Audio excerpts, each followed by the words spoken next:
all of these are the session, and you don't start to panic and think, oh my God, they'll never get through the rest. You are right. Some of them are short, some of them are longer. Thank you for bringing that up. All right, let's dig into the first one, the need to belong. So we know that humans are very social animals. And most of us are aware of the fact that, being social, connecting with others is important, and it's a big motivator of human behavior. But I want to share with you some of the science behind this so you understand just how really powerful it is. So and one of the things you'll now find out about Guthrie and I is that we are both research and science nerds. We love to dig into the research. Guthrie wrote a book called I Love You, Now Read This Book, that is a deep dive into, Guthrie, you read 100 or more research more studies to write that? I just went through study after study. Yeah, so we like to read research and then and figure out how it applies. So I want to share this research with you. So several years ago, there were some researchers that noticed that there were certain situations in orphanages around the world where babies and toddlers were in the orphanage and they were receiving plenty of food, and they, it's not like it was too cold or too hot. Everything, there wasn't a bad situation in the orphanage. But one thing that the babies and toddlers were not getting was they weren't getting social interaction. So they were physically okay, but they weren't getting that human connection. And what they found was that at the orphanages, a third of the babies and toddlers would actually die. And of the 2/3 who didn't die, another third of those would be physically or mentally slowed down. And so the question was, why, right? Why is this happening? And what they discovered through the research was that there was this lack of social interaction, and this was actually causing illness and death in some cases, in a lot of cases. Now, since then, there's been more research on this. How could that possibly be? How could a lack of social connection actually cause someone to die? And there's been more research on how this works. And in fact, some of the latest research is not about babies and toddlers in orphanages, but just about, regular adults. And here's some research that shows that the more high quality social connections that you have with people, the less likely, there's an inverse relationship, the less likely you are to have chronic disease. This is disease like heart disease and diabetes and so on. So what we now know about humans is that when you don't have enough high quality social ties, it actually starts to shut down your immune system, and you therefore become more likely to have chronic disease and to have other kinds of disease and to die. I bring this up because I want to make the statement that we need social connection. It is not just something we like. It is not just something that keeps us emotionally happy. It's required for us to stay alive. That's how strong the drive for social connection is. And this then is a huge, huge motivator. If you want to motivate people to do stuff, then you want to think about how you are connecting people together. So the opportunity to connect with others is a huge motivator. So people will often take action and often do something because it's going to allow them to connect with other people. And you can't underestimate that. In fact, one of the things I like to say is that humans will use whatever technology is out there in order to connect. So if those of you who are in the tech fields, people often develop a technology doesn't have anything to do with social connection, and yet humans will turn it into a way to connect socially, because that's what we love to do. There's some really, I want to dig in a little more and go through some of the I think, really interesting research on this. So one of these is research by Gregory Walton. He did a whole series of studies. This is just one example about using nouns versus using verbs. So you probably didn't think when you joined the session we were going to have like English class here, but Gregory Walton wanted to see if you used a noun versus used a verb, which one would motivate people to actually take action. And he did this in a lot of situations. This is just one example. He would call people up and he'd say, how important is it to you to be a voter in tomorrow's election? Well, half the people he would ask that question, and half the people he would say, how important is it to you to vote in tomorrow's election? So the first one is a noun, voter, and the second one is a verb, vote. And what he found was that people were, and then he checked with them afterwards to see did they vote. People were 11% more likely to vote if it was phrased as be a voter.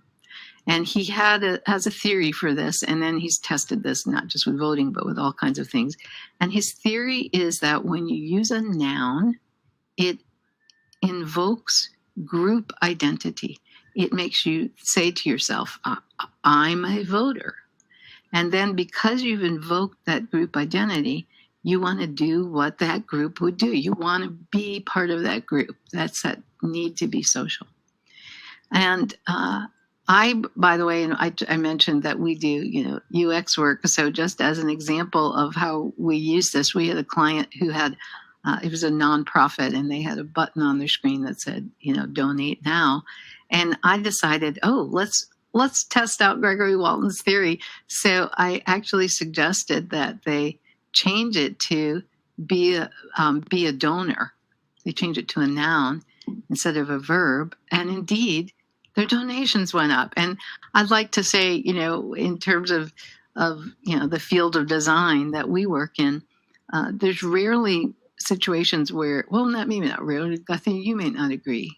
I think some of the behavioral economic stuff you do, there are situations where this one change. I think it's even more rare in behavioral economics because it's also variable dependent, because you have multiple motivators kind of happening at the same time, and it just has to be sort of that Goldilocks, like you're not hungry but you're not full. It's just you have to be like right in the middle for things to work. Yeah, so rarely is there like something we can tell people to do. It's like, do this one thing and it'll make a significant difference. Most of the time it's like, do this and then do this one thing and it'll make a significance most of the time, right? Most of the time. I'm not going to say 100% of the time, right. but most of the time. So anyway, this is just an example of how powerful an idea like this can be. So that's part of the need to belong. If you can invoke a group identity, then that may motivate people to take action. Now, Guthrie, I'd like you to talk about this next one. That all it says is dirty money. Yeah, so dirty money story. Go ahead, tell the story. Okay, so I want you all to sort of imagine the scenario. And you're walking down the street,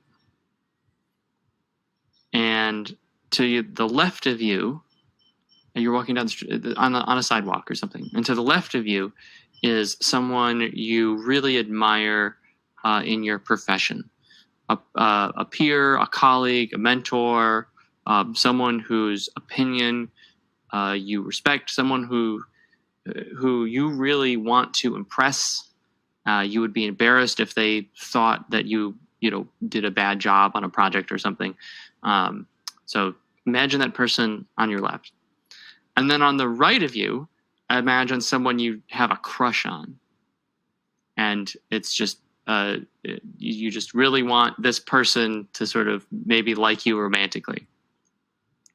So you're walking down the street with these two people, and they're in the gutter, sort of crinkled up, with some sort of brown, unknown kind of dirty substance on it, is a piece of cash, money.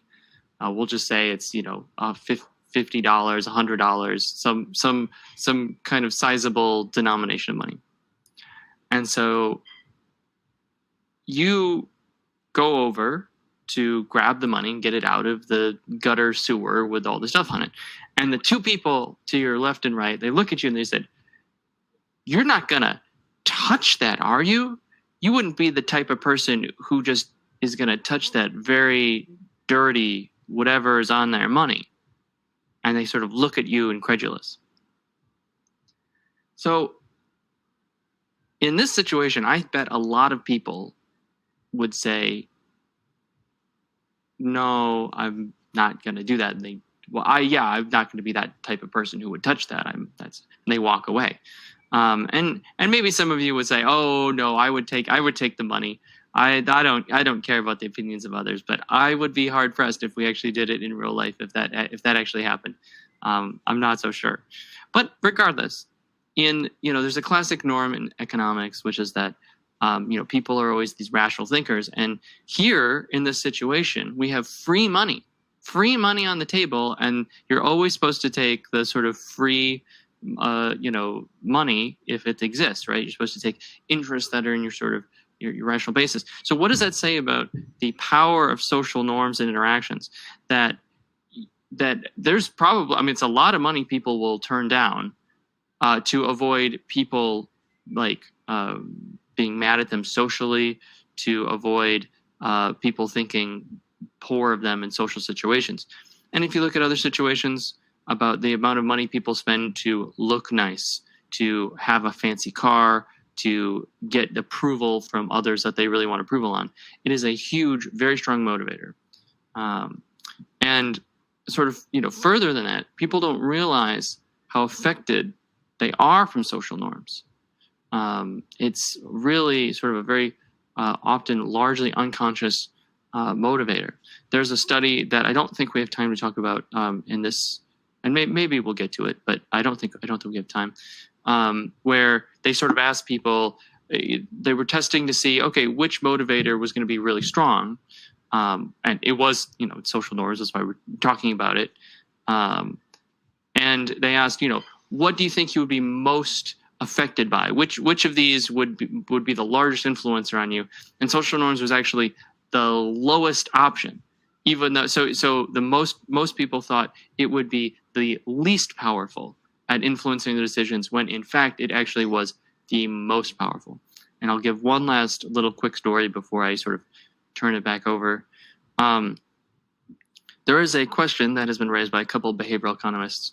What would you pay to have someone come to your house and cook like a very nice homemade meal for you? What would you pay that person? And it's probably some large amount. That's sort of a fancy service. And yet this happens in our life all the time. We go over to friends' houses. We have significant others who come over and cook dinner. And we don't pay for those transactions. That's just a social norm. It's just not something that you pay for when it has tremendous value, and people just do it so there are all these ways in which social norms completely change the behavior of a market, completely change the behavior of people, and it may be happening where it doesn't feel like you're being influenced by it very much. I went over to my significant other's house and I made dinner because I want them to like me. That's just something nice that I want to do for them, and we don't think of it as, in lieu of a $50 cash payment. It's just not necessarily the way humans are designed to think and process. Anything else you wanted to add, Susan? Yeah, I think this idea that there are these factors that are affecting our behavior, and they are largely unconscious. And we're going to see that come in over and over through the rest of our session here. And that's something that's really important to keep in mind, because 95% of all mental processing is happening unconsciously. You aren't aware of it. And so, if you give people a survey and say, oh, which of these things would motivate you the most, they may or may not answer. It's not that they're trying to lie. It's just that we aren't always aware of what is really motivating us. So I think that idea is really important. I think social norms are huge.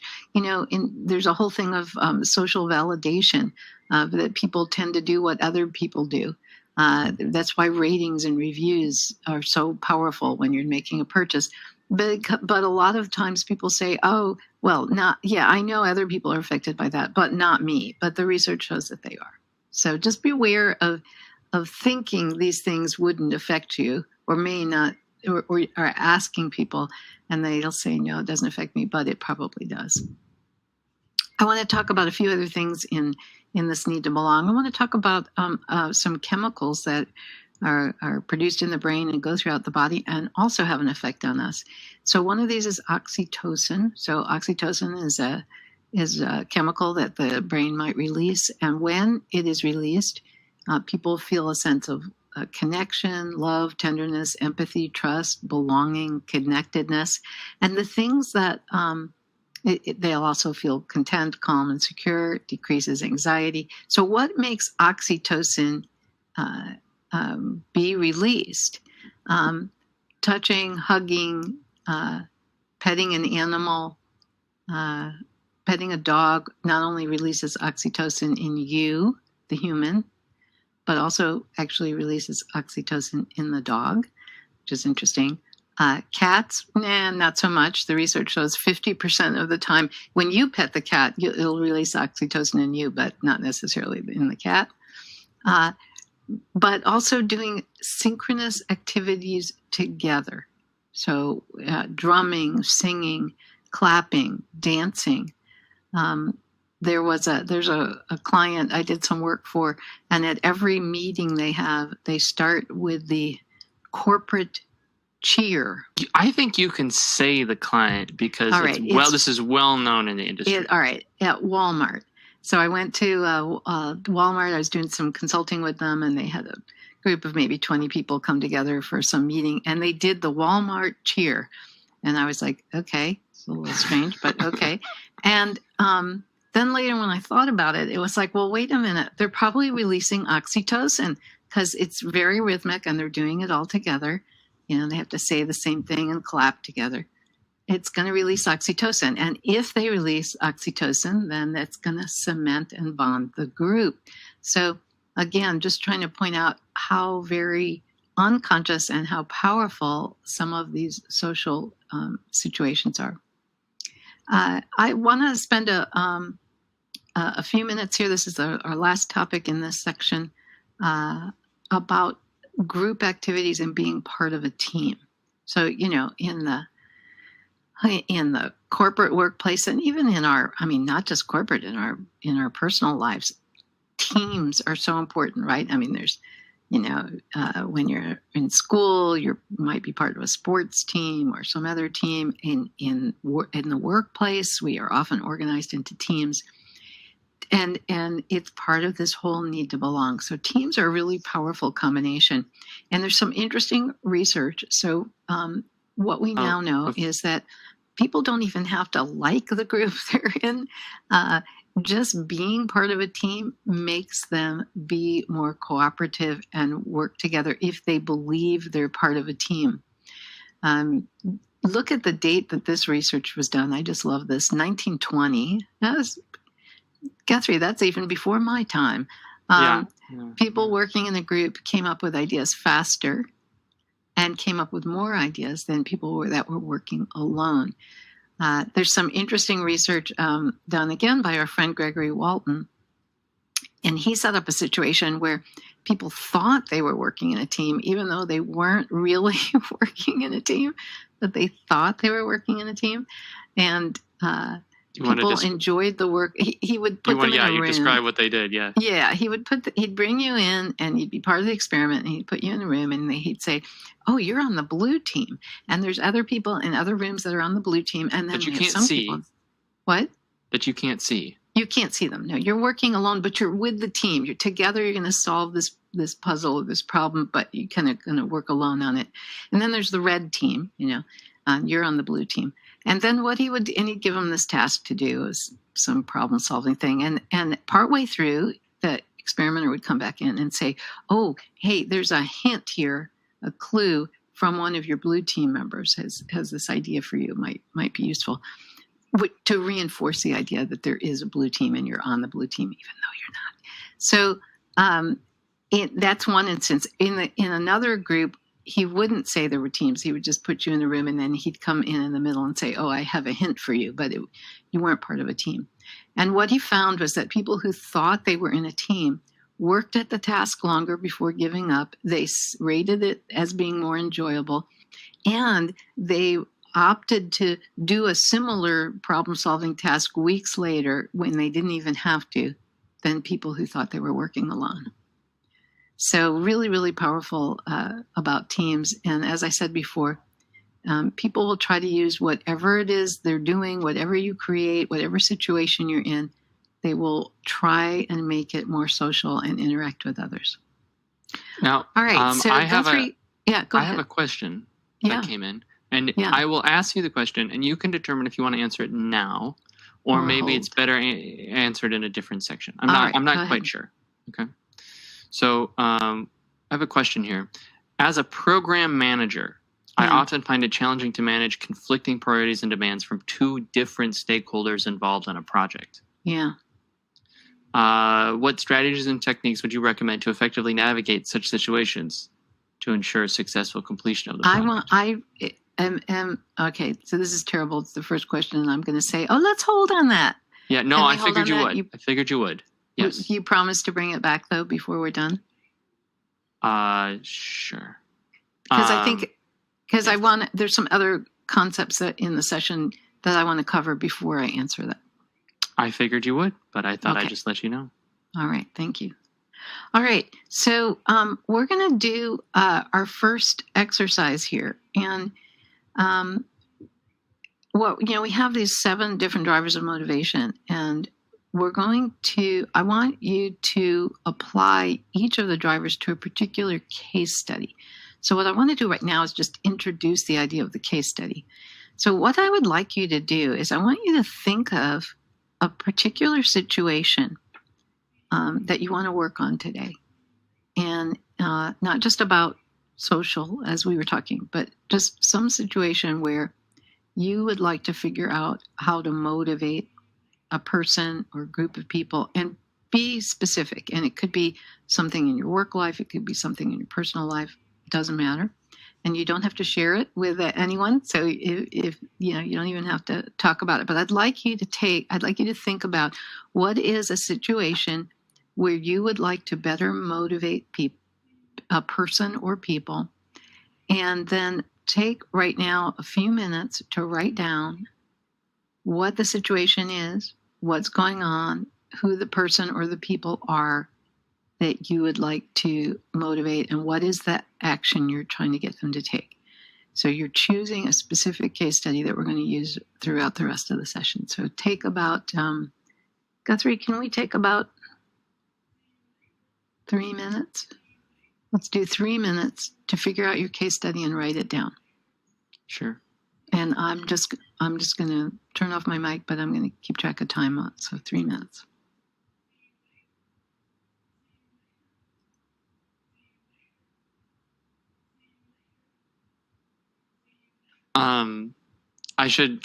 Can I just kind of talk while it's happening, or should we have silence? Let's have silence and let them work. Okay.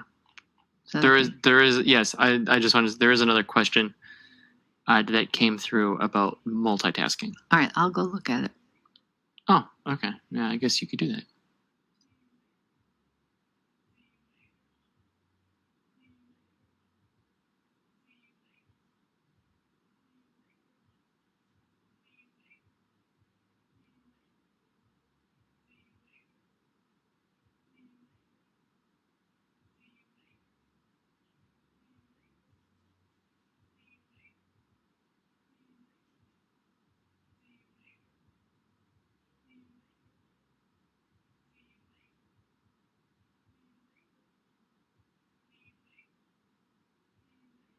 We have a request to repeat the exercise. So what I'd like you to do right now is just think about a case study situation that you're going to use for the rest of the session to apply everything we talk about.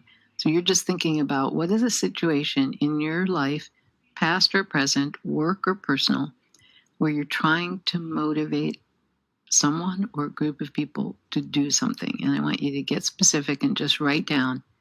And you can, some people are putting it into chat, and that's fine. You don't have to if you don't want to. Just write down, here's the case study I'm going to work on for the rest of our session. I'm trying to motivate this person or this group of people and describe who that is.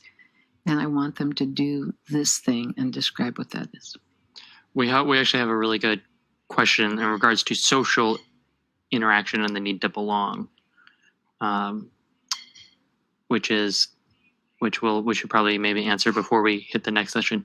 Ideas to create more social interactions for a remote team and the differences between remote and physical interaction. Yeah, I'll tackle that in a minute when we're done with our exercise here. Yep. Yeah, that's a good one. We have one more minute to figure out what case study you want to work on and write it down.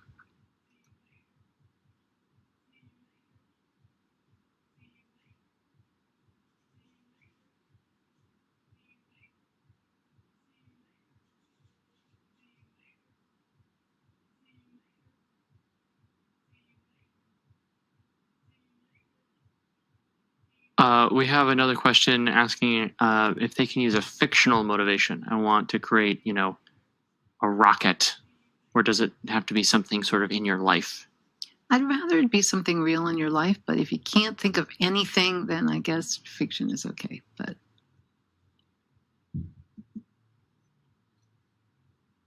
we won't be giving out grades to each individual participant at the no, end of we're this. not giving any grades. You are an adjunct professor, so that is. I am a professor, but there's no final test either.